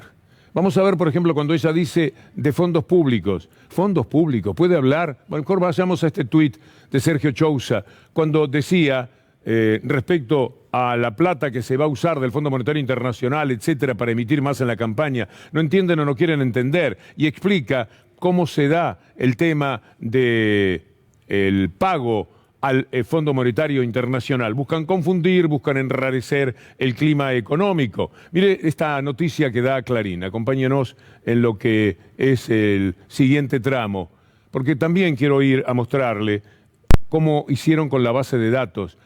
Porque esto que dice Bullrich sobre usar los datos, un asesor de Trump reveló, esto era de la parte anterior, reveló por qué ayudaron al gobierno de Macri a acceder a un rescate del Fondo Monetario Internacional. Mauricio Klaver, el funcionario más importante del presidente de los Estados Unidos para América Latina, explicó en un foro diplomático la decisión geopolítica que ejecutó la Casa Blanca para facilitar los créditos stand-by y sostener el programa económico de Cambiemos antes de las elecciones. Por eso digo que hay una proyección psicológica en lo que dice, porque ellos sí que usaron este tipo de fondos espurios y bastardos para favorecerse en las elecciones. Y ahora dice, lo van a usar eso, como siempre, al ladrón, dijera Mañeto, y mientras tanto él se va quedando con todo el país. Al ladrón, dice Macri, y mientras tanto él se roba todo lo que ya sabemos que robó durante su gobierno. Al ladrón, dice Patricia Bullrich, y apoya y sostiene a todos los ladrones de su partido y de los grupos mediáticos que sostienen a sus partidos. Es una vergüenza, una tristeza, un desfalco a la moral y a la ética que le hacen en la República Argentina personajes como estos. Mire usted, base de datos. Primero vayamos a la información. Trabajadores que denunciaron que son obligados a hacer campaña para Vidal y Santilli. Esto ocurría en la ciudad de Buenos Aires, pero quiere ver qué hacían con la base de datos de la ciudad. Escuche este audio de la campaña de María Eugenia Vidal. Y les decía que éramos todos unos inútiles, que no puede ser que con los jubilados no podamos llenarles la cabeza, que son personas que están solas, que es el único llamado que tienen en el día, que nuestro trabajo es convencerlos para que voten a Horacio, para que voten a María Eugenia o para que voten a Diego. Es decir, esto le llegaba a cada persona de la base de datos que ellos tenían de los vacunados en la ciudad de Buenos Aires. Y de esa manera llamaban a José Pérez y le pasaban estos mensajes. Y ahora Patricia Bullrich dice que no vayan a usar la base de datos porque la usaron ellos. Entonces todo lo que han hecho, todo lo bastardo que han realizado en materia de campaña, se lo trasladan a los adversarios, que no lo van a hacer, pero lo padecieron, lo hicieron ellos. Y ahora, como una especie de prevención, están haciendo esta denuncia por si cambia demasiado la votación en noviembre. Que cambiar va a cambiar. Cualquiera puede jugarse entero de que la situación va a ser muy distinta en noviembre. Muchas cosas van a pasar. Entre otras que el gobierno se va a poner las pilas y efectivamente va a utilizar en el bienestar de la gente algún dinero que tenía guardado y que no usó porque pensaba que ganaba las elecciones. Esto en palabras de la carta de Cristina Fernández de Kirchner. Y como saben que no votaron 4 millones de personas, además, y como conocen algunos de los condicionamientos que se dieron en estas elecciones que pueden explicar parte del resultado, y como ellos también decayeron en cuanto a la cantidad de votos, tienen miedo de que la situación en noviembre cambie demasiado. En consecuencia, proceden de la forma espuria, vergonzante para la República que exponía hoy como presidenta del PRO, Patricia Bullrich. Pero juegan en toda la cancha. El lado Mañeto les permite, por ejemplo, a Pichetto presentarse en TN para decir disparates como este, ahora que está hace ya bastante tiempo afiliado nada más que a lo que es una especie de trabajo de capo cómico en televisión.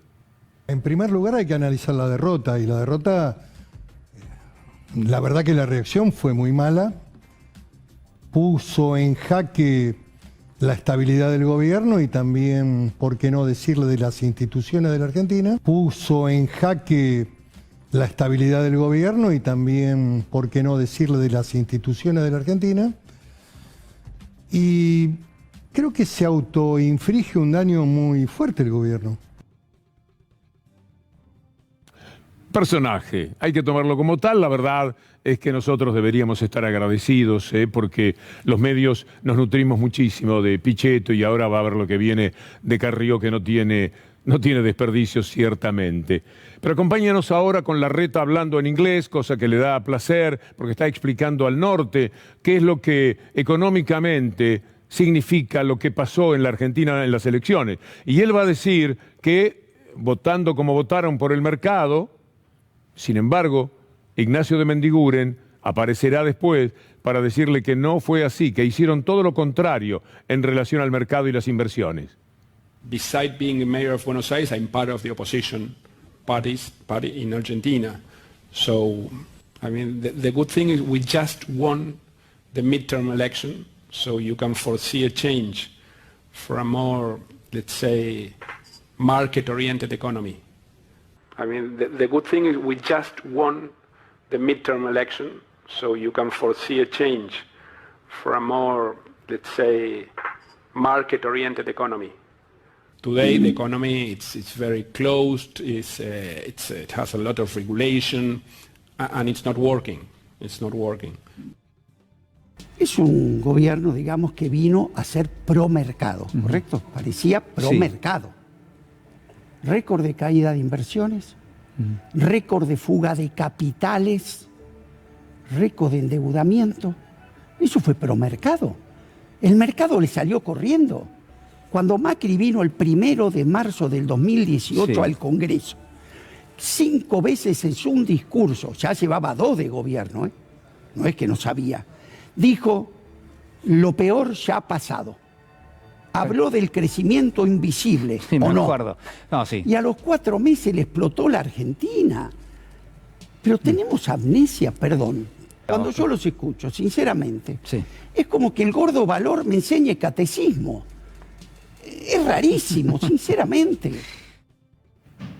Pero le queda mejor a Valor enseñar catecismo que a esta gente hablar de cuestiones económicas, porque el daño que han hecho a millones de personas es no comer, no tener empleo, no tener sueños, y lo hicieron sin pandemia. Nadie podrá negar que fue un desastre lo que ocurrió durante 4 años entre 2015 y 2019. Nadie que sea un trabajador, un jubilado, un estudiante, un científico, una persona de bien, una persona con un poco de libertad en su mente, no puede ni de ninguna manera presentarse y dudar del desastre de la tierra arrasada que ellos dejaron en apenas 4 años, y por eso el país y el electorado les dio la espalda de la manera que lo hizo al cabo de 4 años sin pandemia. El gobierno puede refugiarse, el actual, en lo que le pasó con la pandemia, que no es poca cosa, porque ha devastado al mundo entero. Habrá también errores, supongo, pero de ninguna manera aquellos que se cometieron quizás no fueron errores, fue el hecho deliberado de quienes gobiernan para una élite y de espaldas al pueblo y a todos los sectores vulnerables de la sociedad. Pero Alberto Fernández estuvo hablando como si lo hubiera escuchado Aranguren en la ONU, es decir, haciendo una descripción del desastre que hicieron en cuanto a la deuda.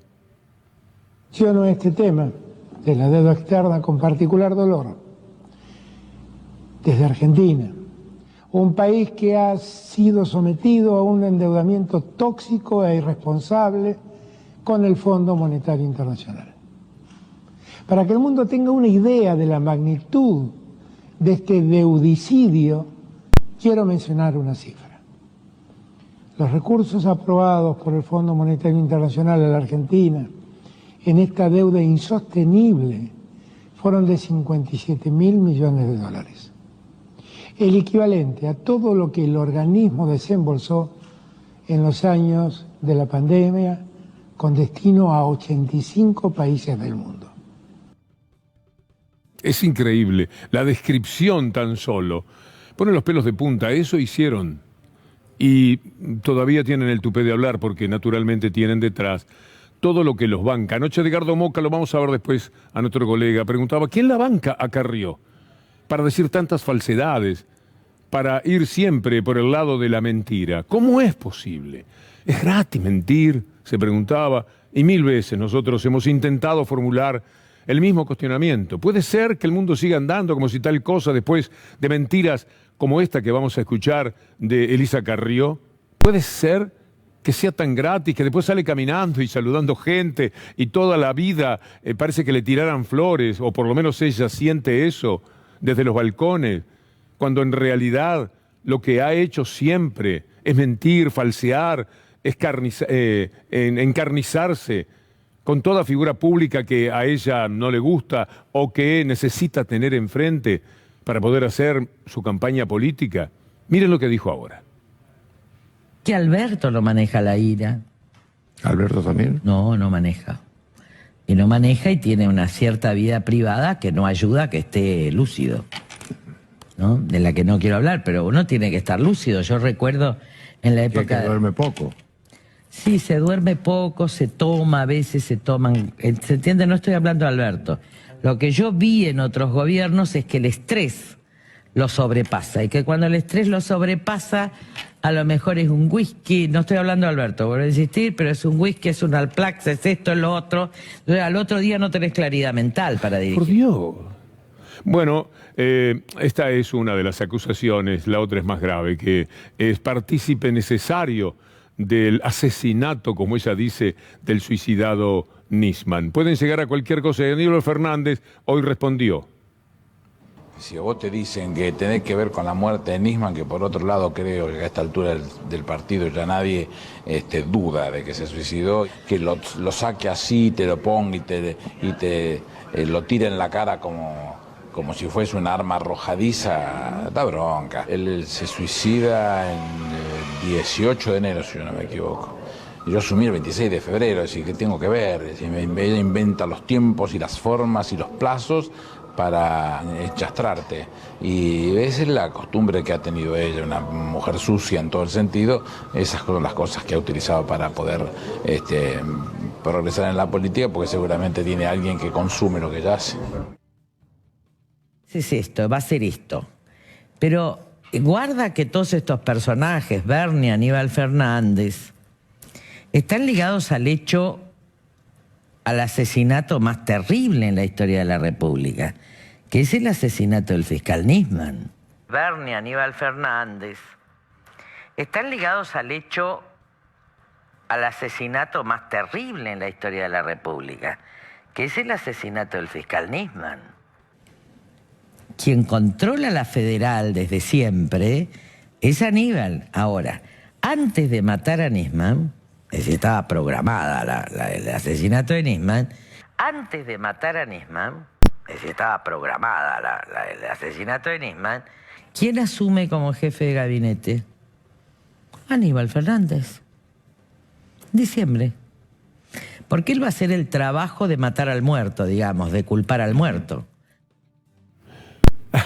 Había una persona delante que tiene una trayectoria como periodista, pero como le sirve, como le gusta al gran jefe que digan este disparate, que les ha dado resultados en su momento, la deja prosperar. Pobre Carrió. Porque si alguien la tiene y dice, no, Lita, ¿estás segura de eso? ¿Algún elemento, alguna prueba? No, yo sé perfectamente cómo son las cosas, Dios me lo dijo. O como dice que dejó de pensar mal de Macri. Ella pensaba que Macri era un gángster, un sinvergüenza, un ladrón, y lo dijo 1000 veces. Pero en determinado momento necesitaba de Macri. ¿Y qué hizo? No encontraba camino, se fue a la tumba de Urquiza. Yo no sé por qué a la tumba de Urquiza. Hay varios que históricamente podrían discutir esto, desde el mundo Rosas, etcétera, pero es otra cuestión. Fue a la tumba de Urquiza, se puso de rodillas y empezó a llorar. Empezó a llorar hasta que Urquiza, lo cuenta ella, hasta que Urquiza le dijo, Lelita, no pasa nada, tenés que arreglarte con Mauricio. Y con lágrimas en los ojos y poniéndose de pie, salió rumbo a su nuevo destino y al abrazo de Macri. Eso es esta mujer. Ya lo han visto ustedes en la columna. A Carrió hablando de cómo Urquiza la ayudó a arreglarse con Macri, porque naturalmente era lo que en determinado momento le convenía para su carrera política. Pero ahora veamos a Carrió con la misma certeza y convicción con la que estaba diciendo que Aníbal Fernández asesinó a Nisman, el suicidado Nisman, veámosla a ella misma acusar a unos iraníes que llegaban en buquebús. Y quiero decirle, lo que va a escuchar, que es graciosísimo, es grave, porque después hubo que investigar esto. Decenas de funcionarios, con el dinero del erario público, tuvieron que ponerse a trabajar para ver todo lo que vino en el buquebús hasta 10 días antes del suicidio de Nisman. Eso hizo esta mujer con esta acusación. Que él viene, había una reunión de inteligencia de diplomáticos sirios e iraníes en el buquebús. ¿Y usted piensa esto está conectado con Esto está conectado con esta operación, porque la verdad es que como no tienen tiempo, lo que tiene miedo el poder no es a lo que dijo Nisman hasta ahí, es a la conexión local. ¿Sabremos alguna vez qué pasó con Nisman? Sí, es tal cual como yo les dije. Fueron los servicios iraníes, estuvieron en buquebús. La mano de obra no sabemos, fue un asesinato. Por un momento hay que abstraerse por un momento del clima que me preocupa por el lado del odio. Yo la escuchaba recién a Elisa Carrió hablar del asesinato de Nisman y hablar de Aníbal Fernández. Esa mujer tiene una impunidad notable. En el barrio hubiéramos dicho, ¿quién la banca a esta mujer? ¿Quién la banca? ¿El partido de ella es el que le da tanta autonomía y tanta licencia para acusar de asesinato a un ministro de la Nación? A mí me da la impresión de que hay fuerzas muy oscuras que movilizan y que están utilizando la soberbia de esa mujer para producir mucho daño. Lamentablemente, sobre lo que dijo, lo único que se puede decir es mentira. Ahora, ¿es gratis mentir de esa manera, hablando de un Estado nacional? ¿Es gratis? Las oscuras son las de los medios de comunicación y es gratis, le decimos a este admirado colega que es Edgardo Moca. Vamos a ver algo que fue muy llamativo y que hizo mucho bien. Cómo juró el nuevo ministro de Educación, separando la Biblia de la Constitución. Ahí está el gesto de quien toma una decisión que tiene, por supuesto, su correlato político, pero también humano. Una cosa es una cosa y otra cosa es otra cosa. Voy a jurar por la Constitución, por la que hicieron los hombres de la historia, mal, bien, regular. Vale la pena recordar la más reciente aparición de la cúpula de la Iglesia en Opción por los Ricos en una nota en el diario La Nación. Podemos evocarlo eso para entender por qué es pertinente lo que hizo el nuevo ministro Persic. Presidente, queda poco tiempo, era la nota. Por amor a esta patria herida, muchos esperamos que el presidente pueda revisar a tiempo su agenda de prioridades. Miren ustedes de qué cosas acusaba. Lo hemos visto muy entretenido, con el aborto, la marihuana y hasta la eutanasia. Mientras los pobres y la clase media tenían otras hondas angustias que no obtenían respuesta. ¿Qué tendría que ver una cosa con la otra? En los últimos meses se vio una potente avanzada para imponer un lenguaje no binario. Con una iglesia que se comporta de esta manera, sostenida por buena parte del Estado, es saludable que venga un ministro y tenga el coraje de decir, bueno, señores, una cosa es esto y otra cosa es aquello por lo que yo quiero jurar. Amigos, los voy a dejar con el cumpleaños de Capusotto. También saludo a Echarri, uno de los grandes actores y amigo también, que están cumpliendo años. Vamos con el de Capusotto mientras nos instalamos nuevamente en nuestra mesa de trabajo. Hay un país para todos y no nos ponemos de acuerdo. Están los de abajo, están los del medio. Estos son un verdadero problema porque huyen de la pobreza y buscan parecerse a nosotros. Es decir, vienen al lugar al que estamos nosotros y la verdad es que ya no hay lugar. Obvio que es lógico huir de la pobreza. Si te corren 20 pobres, yo también empiezo a huir. Por eso que constantemente recorremos los barrios inaugurando una pared, un piletón, una zanja, la puesta de un caño o cualquier otra cosa que nos permita llevar una cinta argentina. Una cinta inaugural. Sí, queremos inaugurar una nueva etapa, porque queremos terminar con el país dividido en dos. Queremos un país dividido en 64, para que cada uno se quede en su lugar. ¿Está muerta? ¿O está durmiendo como siempre? A veces algo feo se cruza en nuestro destino. ¿Qué hace la pobreza interrumpiendo mi camino?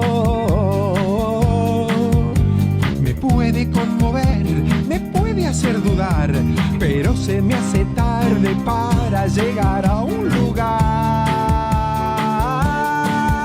¿Cómo viendo esto podemos seguir adelante? ¿Cómo viendo esto podemos seguir con nuestras vidas?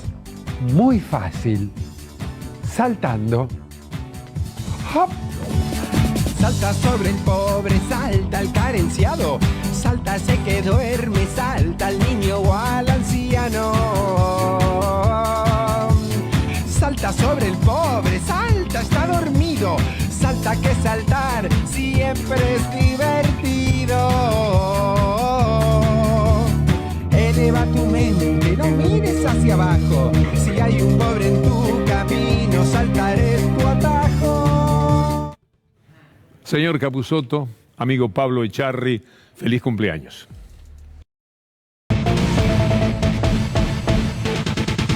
Alerta en C5N, Estefanía Pozzo. El salario mínimo vital y móvil llegará a 33.000 pesos en febrero. Esto fue parte de lo que se acordó en la reunión del Consejo del Salario Mínimo convocada para las 15 horas hoy, en las que estuvieron presentes tanto representantes de las cámaras patronales como de las distintas agrupaciones sindicales. Por supuesto también allí autoridades del Ministerio de Trabajo de la Nación. ¿Cómo va a ser la suba? En septiembre el salario mínimo vital y móvil pasa a 31.104 pesos, en octubre sube a 32.000 y en febrero a 33.000. Es una suba de 52,7%. Esto fue adelantado por Mariano Martín, nuestro compañero de C5N, y también está disponible la información en ámbito financiero. Una revisión va a ser realizada en marzo. Esto es entrar a lo grande periodísticamente, Estefanía. Lo primero que hace en un día en el que da clases y entonces llega un poquitito más tarde a la hora, empezar con esta noticia que era muy esperada. Sí, y es una de las primeras medidas económicas que el gobierno recalcó que no va a hacer un paquete informado de golpe, sino que a partir de ahora vamos a ir enterándonos de distintas medidas. Esta es la primera. Se estima que esta semana podría estar publicado también la modificación del mínimo no imponible de ganancias. Pero hoy la noticia es el salario mínimo, que le afecta a muchas personas. Digo afecta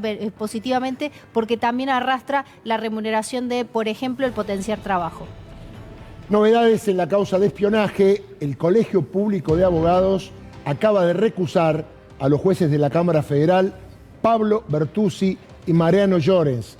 Recordemos que hubo abogados espiados cuando iban a visitar a sus clientes a la cárcel de Seiza y son parte querellante en la causa donde se investiga el espionaje de la AFI de Mauricio Macri y donde están procesados Gustavo Arribas y Silvia Magdalena. Ojo, ahí no está Llorens, esos son Brugli y Bertucci, ¿no? Claro, Brugli es lo mismo, son del mismo equipo. Exactamente. Del desastre. Son los dos ocupas eso, ahí hay uno y el otro no. ¿Qué es lo que pasó? Consideran los abogados del Colegio Público de Abogados que lo que mostramos ayer, que dijo el Diario de la Nación, es como un adelanto del voto. Es decir, declarar que estos dos jueces ya dicen que es nula parte de la causa, donde hay 38 procesados, viola la garantía de defensa en juicio que tiene quienes son parte. ¿Cómo puede ser que la Nación ya sepa lo que van a resolver y no tengan nada que ver los que fueron los damnificados de la causa? Dice, che, ustedes esto le dijeron a la Nación, por favor, váyanse porque ya están prejuzgando respecto a lo que van a resolver, ¿no? ¿Qué tiene ese teléfono de misterioso, Lautaro? Víctor Hugo, no, estamos tratando de chequear exactamente qué es lo que sucedió entre Diego Santilli y Mauricio Macri. Desde Juntos por el Cambio lo que están diciendo en este momento es que el diálogo fue... Mauricio Macri le dijo, ocupate, Dieguito, de mantener la unidad, es importante ese mensaje en la campaña. Y que Diego Santilli le dijo, me ocupo, alguna vez te fallé, te dije en Punta Alta que íbamos a ganar, y Mauricio Macri le dijo, por eso, te lo pido por segunda vez. Esto es lo que está mostrando, divulgando la gente de Juntos por el Cambio. Lo que nosotros tenemos es lo que escuchó nuestra compañera Victoria de Radio, y es que habría sido, que fue en un tono elevado y que eso fue lo que generó la atención. El hecho de que salgan a dar esta explicación muestra que no pasó inadvertido el hecho. Sí, hubo un momento de tensión, es lo que contaba nuestra compañera que lo escuchó, y desde Juntos por el Cambio están diciendo que ese fue el intercambio de palabras entre Mauricio Macri y Diego Santilli. Yo pude hablar con Mauricio Macri y Víctor Hugo, le pregunté si creía que iba a haber fraude también en noviembre, porque él fue uno de los que primero intentó instalar esto, ganó Juntos por el Cambio, no se habló de eso, lo escuchamos. Chico, ¿cómo le va? ¿Todo bien? ¿No trajiste el libro?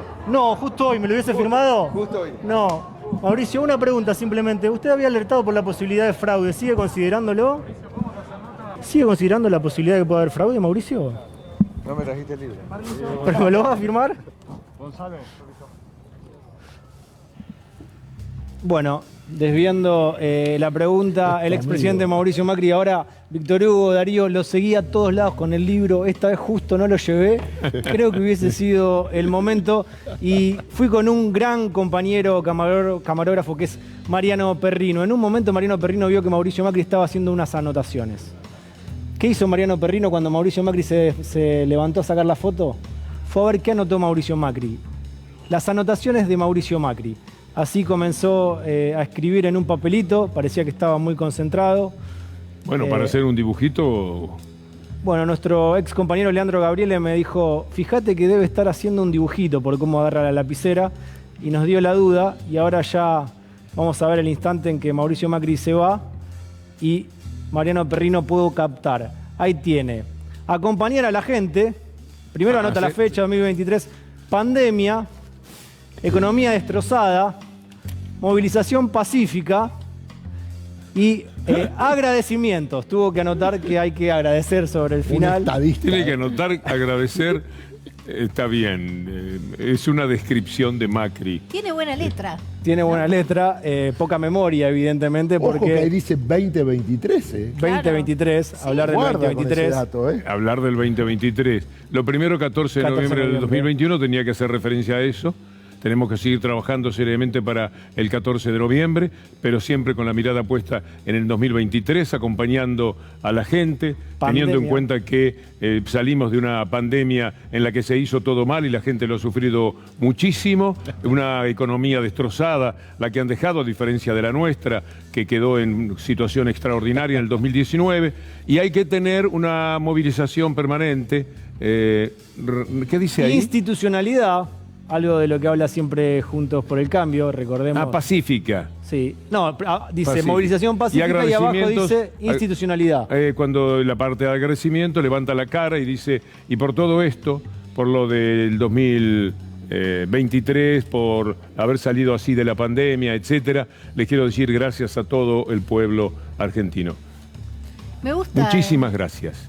Faltaba todavía una partecita, que es lo que te gusta. Perdón, me gusta la interpretación y la escenificación que está haciendo Víctor Hugo de... Sí. Bueno, hay más, hay más. Tenemos más material, Víctor Hugo. Hablamos con mejor que esto no, lo de Mariano Perrino no se puede mejorar. No, la verdad que es un gran trabajo el de Mariano Perrino, como siempre. Lo vio a Mauricio Macri a escribir atento y dijo, vamos a ver qué pasa cuando se paró. Y bueno, no había mucho por decir, sí, mucho para apuntar. Hablamos con Paula Oliveto. Vos, Víctor Hugo, en el editorial mostraste que Elisa Carrió dijo que Aníbal Fernández había asumido en diciembre para luego encargarse de todo lo que tuvo que ver con, según ella, el asesinato de Nisman. Recordemos que Nisman muere en enero, Aníbal Fernández asume en febrero. Tenía que sacarle los pasajes a los iraníes que venían de Montevideo. Se trataba, creo que eran de 7 pasajes que ella dijo que venían en el buquebús, o sea que había que sacar esos pasajes. Era la parte local, la conexión local era Aníbal Fernández, de los iraníes que venían en el buquebús, particularmente esa noche a celebrar que habían conseguido matar a Nisman. No nos olvidemos que eran un iraní y un venezolano, según Clarín, entrenados por Fidel Castro. No te olvides que Viviana Fein, la fiscal, investigó todo eso. Perdió un mes de trabajo pidiendo informes sobre la venta de pasajes. ¿Quiénes viajaron? Durante un mes en el buquebús. Nunca hubo... Le pregunté a Oliveto sobre lo que dijo Elisa Carrió, sin mencionarles las fechas que realmente eran las que justamente eran reales el día de que asumió Aníbal Fernández. Se lo aclaré después y este fue el momento. ¿Cómo tomó las declaraciones anoche de Lilita Carrió contra Aníbal Fernández, que dijo que Aníbal Fernández asumió en diciembre y luego sucedió lo de Nisman? Bueno, eso está denunciado por la doctora Carrió y es su íntima convicción y la íntima convicción de muchos de nosotros. Y la justicia tendrá que investigar. Y eso hay que aceptarlo. En una república, cuando vos tenés una convicción o tenés un dato, lo aportás a la justicia. Y es la justicia el que tiene que decir. Igual Aníbal Fernández asumió en febrero y Nisman murió en enero. Bueno, pero ya tenían otros cargos, Nisman. Perdóname, Aníbal Fernández. Debería ser más cuidadoso, dejar el Twitter, dejar de insultar. Yo lo quiero ver de nuevo, Primero por Lautaro, excepcional. Le plantea, pues, como lo que había dicho Carrió era que asumía en diciembre, Oliveto, que es más impresentable que Carrió porque ni siquiera es la original de todo este daño que intentan hacer, se mantiene y habla de una cosa de principios, de convicciones. Está y le todo da, denunciado, dice Víctor Hugo. Está todo denunciado, es una cosa natural. Pero mire que no asumió en diciembre, asumió en febrero. Bueno, pero igual ya tenían algunas cosas hechas. ¿Quiere verlo de nuevo? ¿Cómo tomó las declaraciones anoche de Lilita Carrió contra Aníbal Fernández, que dijo que Aníbal Fernández asumió en diciembre y luego sucedió lo de Nisman? Bueno, eso está denunciado por la doctora Carrió y es su íntima convicción y la íntima convicción de muchos de nosotros. Y la justicia tendrá que investigar. Y eso hay que aceptarlo. En una república, cuando vos tenés una convicción o tenés un dato, lo aportás a la justicia. Y es la justicia el que tiene que decir. Igual Aníbal Fernández asumió en febrero y Nisman murió en enero. Bueno, pero ya tenían otros cargos, Nisman. Perdóname, Aníbal Fernández. Debería ser más cuidadoso, dejar el Twitter, dejar de insultar. Es una cosa...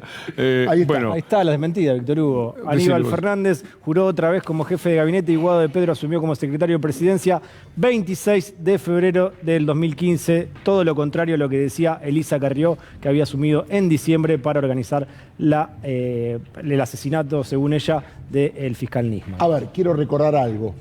Paula Oliveto fue quien llevó a Marcelo Sebastián D'Alessio a Exaltación de la Cruz para que le den datos respecto de la causa de Morsa. Esto está en el expediente judicial de Dolores. Claro está que lo declaró Marcelo D'Alessio. Elisa Carrió está imputada en la causa. Se presentó con un abogado, lo mismo que esta señora Paula Oliveto. Las dos se servían del espionaje ilegal que tenía Marcelo D'Alessio, que está con prisión preventiva y ya condenado por un hecho. Sería bueno que se presenten en Dolores, aclaren, ya que obviamente dicen que creen en la República, ¿no? Permitime que tenés un poco más de todo esto, Lauti, para después de la pausa. Tenemos un diálogo con Carolina Lozada, la candidata del Cuaderno Rojo, la misma que dijo que los chicos soñaban con ser narcos. Y tenemos también un audio de Marcelo D'Alessio en el que muestra el vínculo entre D'Alessio y Elisa Carrió. ¿Cómo sigue la cuestión en China? Ayer hablamos de Evergrande, esta gran inmobiliaria que había tenido un desplome total en sus acciones, en el valor de sus acciones, a causa de deudas que no va a poder pagar. ¿Qué pasó hoy? Trascendió que le pidieron plata a los trabajadores. Un poco como Jeff Bezos, que le dijo al resto de trabajadores, gracias por haber pagado. Bueno, vamos a contarlo después de la pausa. Yo no tengo nada para después de la pausa, pero tengo mis compañeros. Enseguida volvemos. Finales de la hora, enseguida viene Gustavo Silvestre con Minuto 1. Estefanía. El 70 o el 80% de los trabajadores de la gigante inmobiliaria china Evergrande fue producto de, un pedido extraño, ¿no? Raro, porque la inmobiliaria les pidió que aporten una determinada cantidad de dinero, si no, no iban a cobrar ningún bono. Una modalidad que vemos que se viene repitiendo de los trabajadores haciéndole frente a los proyectos de los patrones, ¿no? En el caso de Jeff Bezos, les había agradecido en su momento por la cantidad de aportes que habían hecho para su expedición al espacio. Bueno, en este caso vemos que sucede algo parecido. Evergrande les dio a sus trabajadores una opción préstennos dinero o pierdan sus premios. Es parte de la manera en la que el gigante, esta empresa gigante de China, está tratando de solucionar sus deudas y sus problemas de liquidez. Ahí está Jeff Bezos, miren. Lautaro. Sí, Víctor Hugo, vamos a seguir repasando algunos de los testimonios de los referentes de Juntos por el Cambio. Después seguramente el jueves a la noche vamos a ver un informe en sobredosis, pero vamos a compartir en esta oportunidad la palabra de Carolina Lozada, que es la precandidata, que ahora ya es candidata a senadora por Santa Fe, ganó la interna en esa provincia, no fue apoyada por Mauricio Macri, le ganó a Angelini. Le pregunté por el cuaderno rojo, aquel que mostró alguna vez en Twitter cuando arrancó la campaña para las anotaciones importantes de lo que necesitaba la gente, y por lo que había dicho en alguna oportunidad en relación al sueño de algunos pibes de querer ser narcotraficantes. Nos respondió y nos dijo esto.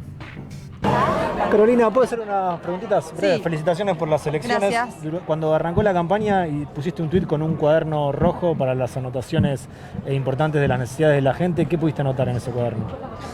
Te empiezo a contarte cuántas horas tenés. Pero las principales. Te digo lo principal, que es importante también saberlo, ¿no? Porque nuestra provincia, la provincia de Santa Fe, es muy extensa y tiene problemáticas diferentes. El tema de la inseguridad, la narcocriminalidad. En un momento dijiste que muchos soñaban con ser narcos de chicos. ¿Seguís sosteniendo eso? Yo, no es que lo sostengo yo, eso lo que yo dije fue producto de las conversaciones que tengo con referentes de diferentes barrios, referentes que pueden ser de la iglesia o fuera de la iglesia, que nos cuentan que el aspiracional de los chicos muchas veces termina siendo ese, porque lo que ven es que no tienen posibilidades de salir de una situación de pobreza extrema y que lo que pasa es que las únicas familias que ven que crecen dentro de estas zonas son esas familias. Entonces ese aspiracional termina siendo muchas veces eso, pero no es algo que sea solamente de una clase social. Yo creo que es algo que atraviesa todas las clases sociales y por eso me parece que es algo que hay que trabajar muy a fondo. Estoy haciéndome una ayuda a memoria tipo Macri para el final del programa. A ver, anunciar a Gustavo Silvestre. Viene Gustavo Silvestre en minutos nada más en la gran programación de C5N. Nuestro buque insignia se pone en marcha en instantes nada más. Saludar a mis compañeros. Señor Lautaro Mayrin, hasta mañana. Un placer estar con ustedes. Doctor Villarruel. Querida Estefanía. Un placer, muchas gracias, Víctor Hugo. Decir gracias. Amigos, muchas gracias y hasta mañana, si Dios quiere.